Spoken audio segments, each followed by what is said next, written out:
భారత్ చేతిలో పాకిస్తాన్ ఎదుర్కొన్న ఘోర పరాజయం ఆ దేశ క్రికెట్లో పెను తుఫానును సృష్టించింది.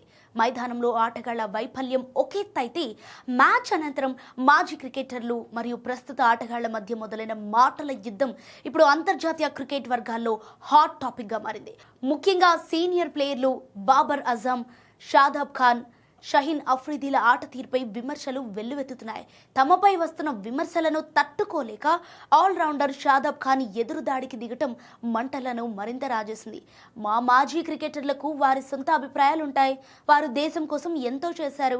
కానీ 2021లో ప్రపంచ కప్లో మేము భారత్ను ఓడించామనే విషయాన్ని మర్చిపోకూడదంటూ షాదాబ్ పాత జ్ఞాపకాలను గుర్తు చేస్తూ ప్రెజెంట్ వైఫల్యాలను సమర్థించుకునే ప్రయత్నం చేశారు.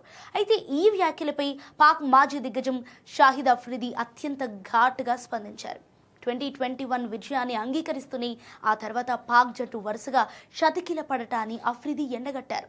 ప్రజెంట్ ఆటగాళ్ల మధ్య సమన్వయం లోపించిందని, వ్యక్తిగత విభేదాల వల్ల జట్టు ప్రయోజనాలు దెబ్బతింటున్నాయని ఆయన మండిపడ్డారు. షాదాబ్ ఫామ్ కోల్పోయి జట్టులో స్థానం కోల్పోయే స్థితిలో ఉన్నప్పుడు ఇదే సీనియర్లు అతడికి అండగా నిలిచారని, ఇప్పుడు అదే మాజీలను విమర్శించడం సరికాదని హితవు పలికారు.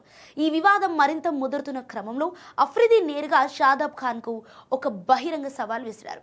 ఏంటంటే, నమీబియా వంటి పసికూనలపై చెలరేగి ఆడటం కాదు, భారత్ వంటి అగ్రశ్రేణి జట్టలపై సత్తా చాటాలని అఫ్రిది సవాల్ విసిరారు. గణాంకాలను పరిశీలిస్తే నమీబియాపై షాదాబ్ కేవలం 22 బంతుల్లో 36 పరుగులు చేయడంతో పాటు 19 పరుగులకి 3 వికెట్లు తీసి హీరోగా నిలిచారు. కానీ భారత్తో జరిగిన కీలక మ్యాచ్లో మాత్రం చేతులెత్తేసి కేవలం 14 పరుగులు మాత్రమే చేయటమే కాకుండా బౌలింగ్లో కేవలం ఒకే ఒక్క ఓవర్లో 17 పరుగులు సమర్పించుకోవటం ఆయన పేలవ ప్రదర్శనకు అద్దం పడుతోంది. కేవలం చిన్న జట్లపై రికార్డులు సృష్టించుకోవటం గొప్ప కాదు, ఒత్తిడి ఉన్న సమయంలో పెద్ద మ్యాచ్లో రాణించినప్పుడే అసలైన ఆటగాడిగా గుర్తింపు లభిస్తుందని అఫ్రిది స్పష్టం చేశారు. పాక్ క్రికెట్ బోర్డులో నెలకొన్న అనిశ్చితి, ఆటగాళ్ల మధ్య ఉన్న ఈగోలు, మైదానంలో సరైన ప్రణాళిక లేకపోవటం వల్లే పాకిస్తాన్ వరుస పరాజయాలను మూటగట్టుకుంటోందని విశ్లేషకులు అభిప్రాయపడుతున్నారు.